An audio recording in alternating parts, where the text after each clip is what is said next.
Un manga qui parle de curling, de danse en fauteuil roulant ou même encore d'agriculture. On a tous déjà vu ou entendu parler d'un manga qui sortait un peu de l'ordinaire. Je pense notamment aux mangas très spécifiques comme les mangas de sport avec le basket ou le football. Mais les mangas que je vais vous présenter dans cette vidéo sont d'un level encore au-dessus, des choses qu'on pourrait même pas vraiment s'imaginer. Pour revenir à ce que je disais avant, le truc avec les mangas de sport c'est qu'ils sont pas bizarres en soi, mais ça s'éloigne beaucoup du shonen classique style Naruto ou Dragon Ball dont on a l'habitude. Ici on peut considérer qu'on a une catégorie dite classique avec les œuvres telles que One Piece, Death Note ou encore Hunter x Hunter, et à cela s'ajoute une catégorie avec des mangas un peu moins banals mais dont on entend tout de même beaucoup parler comme Food Wars, un manga sur la bouffe, ou encore Yuri on Ice, un manga sur le patinage artistique. Bref, accrochez-vous parce que dans cette vidéo on va découvrir des mangas qui sont tous sauf ordinaires, il y en a 6 au total, et je les ai triés dans l'ordre du moins bizarre au plus bizarre, alors restez bien jusqu'au bout.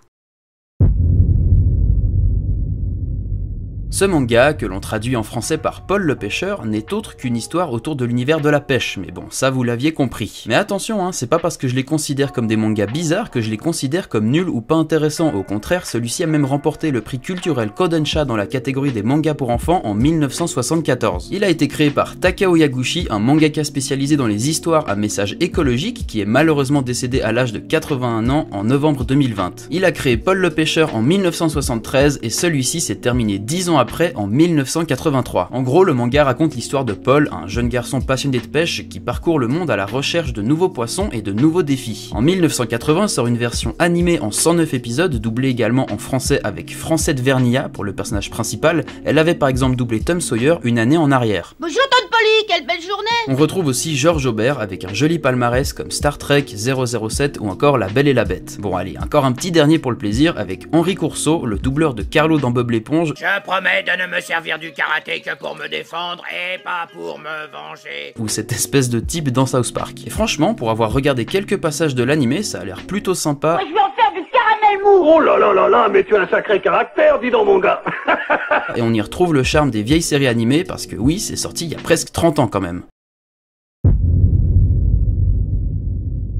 Alors celui-là, vous en avez peut-être déjà entendu parler. Les Gouttes de Dieu, c'est un seinen, donc qui vise un public de jeunes adultes, et c'est un manga qui a comme sujet principal le vin. Il a été adapté en 9 épisodes, mais ils ne l'ont pas considéré comme un animé, mais comme un drama, allez savoir. Bref, c'est un certain Tadashi Agi qui a écrit cette histoire avec l'aide de Shu Okimoto pour les dessins, avec un total de 44 volumes en 10 ans, de 2004 à 2014. On y raconte l'histoire de Shizuku, le fils d'un œnologue mondialement reconnu, lui-même propriétaire d'une collection de vins très convoitée, sauf que il décède.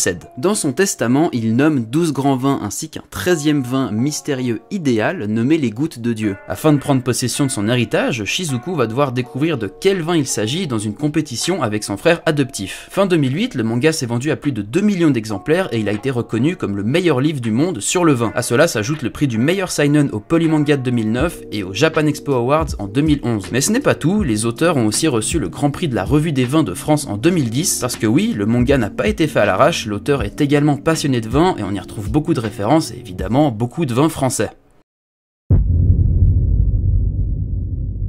Attention, on entre dans la catégorie des mangas de sport avec Breakshot, qui lui tourne autour non pas du foot ni du basket, mais du billard. Malheureusement, celui-là il a pas été adapté en animé parce que franchement, ça aurait pu être assez classe. Mais vous inquiétez pas, je vous prépare aussi une vidéo sur les animés les plus bizarres, alors pensez bien à vous abonner et à activer la petite cloche, comme ça vous manquerez rien. Il est écrit par Takeshi Maekawa et est publié de 1987 à 1990 dans le Weekly Shonen Magazine pour un total de 16 tomes. L'histoire est assez intéressante, on suit un garçon nommé Oda Shinsuke qui est complètement passionné par le billard, sauf que dans son école, le nouveau président des élèves, un certain Asako, décide de couper les fonds pour son club de billard. Alors Oda va tout faire pour convaincre Asako que son club en vaut la peine, et pour cela, il va devoir affronter 2 anciens champions de billard. Là aussi, l'auteur ne s'y est pas pris n'importe comment, puisque la majorité des coups réalisés pendant l'histoire sont de vraies stratégies du billard, même si c'est souvent très dramatisé et ignore un peu les principes de la physique. Mais bon, ce serait pas un manga sinon. Malheureusement, je crois que le manga n'a jamais été traduit en français, j'ai rien réussi à trouver, mais vous pouvez toujours le lire en anglais si ça vous intéresse. des vaches, des chevaux, des cochons. Vous pensez peut-être que Silver Spoon est un manga sur les animaux? Eh bah pas tout à fait, c'est un manga sur l'agriculture. Et attention, tenez-vous bien, le manga a été créé par une certaine Hiromu Arakawa. Si ce nom ne vous dit rien, eh ben sachez que c'est elle l'auteur de Full Metal Alchemist, voilà. En plus j'ai appris qu'elle avait été élevée dans une laiterie, donc ça explique peut-être son intérêt pour un manga sur l'agriculture. Celui-ci est beaucoup plus récent que les autres, car il a été créé en 2011 et s'est terminé en 2019, avec un animé aussi diffusé entre 2013 et 2014, que vous pouvez d'ailleurs retrouver sur Wakanim. Grosso modo, ça raconte l'histoire d'un lycéen du nom de Yugo qui commence un lycée agricole qui est perdu dans la campagne d'Hokkaido, c'est de là d'ailleurs que vient l'auteur du manga. En fait c'est une sorte de pensionnat et le but de Yugo c'est de s'éloigner de sa famille mais aussi de devenir premier de la classe, sauf qu'il va devoir affronter la dure réalité et la difficulté de la vie d'agriculteur-éleveur. Celui-là je vous conseille de le lire et je vais peut-être m'y mettre moi aussi parce qu'il paraît que c'est hyper bien fait et qu'on apprend beaucoup de trucs. Il paraît que c'est drôle, que les personnages sont attachants et en plus le cadre en campagne a l'air plutôt sympa. L'avant-dernier de cette liste, Orange Delivery, est un manga créé par Toshinori Sogabe. Il a été publié de 2004 à 2006 pour un total de 4 volumes et le manga a comme sujet principal le curling. En fait à la base c'est deux meilleures amies, Shirokawa et Yoshi, qui jouent au bowling, sauf que l'une d'elles change de lycée, alors ça les a un peu calmés. Jusqu'au jour où Yoshi rappelle son ami et lui raconte son intérêt pour un nouveau sport, le curling. L'équipe du lycée de Yoshi a décidé d'essayer de se qualifier pour les prochains Jeux Olympiques d'hiver, alors Shirokawa hésite à abandonner le bowling pour le curling, sauf que dans son lycée, il n'y a pas d'équipe. Bref, pas mal de choses se passent et Shirokawa se retrouve dirigeante et fondatrice du club de curling de son école. Mais comment va-t-elle faire face à toutes les difficultés de démarrer l'équipe alors qu'elle n'a qu'une vague idée de ce qu'est le curling? Voilà ce que vous découvrirez dans Orange Delivery. Alors oui, c'est un peu chelou comme thème, mais je suis sûr que l'histoire est intéressante. Malheureusement, c'est le genre de manga qui a du mal à trouver du succès et j'ai pas pu trouver d'autres infos dessus.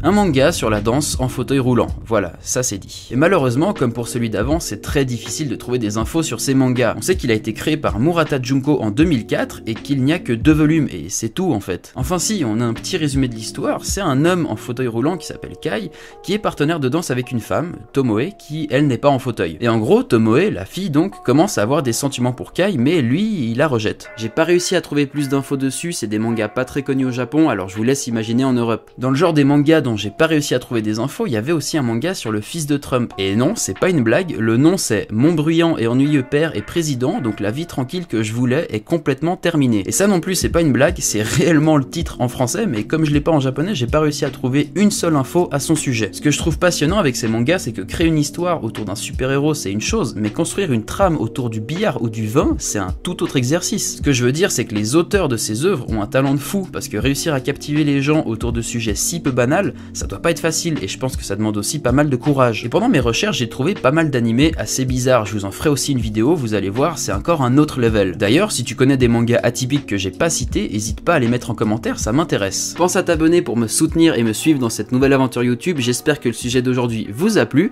et moi je vous dis à bientôt dans une nouvelle vidéo.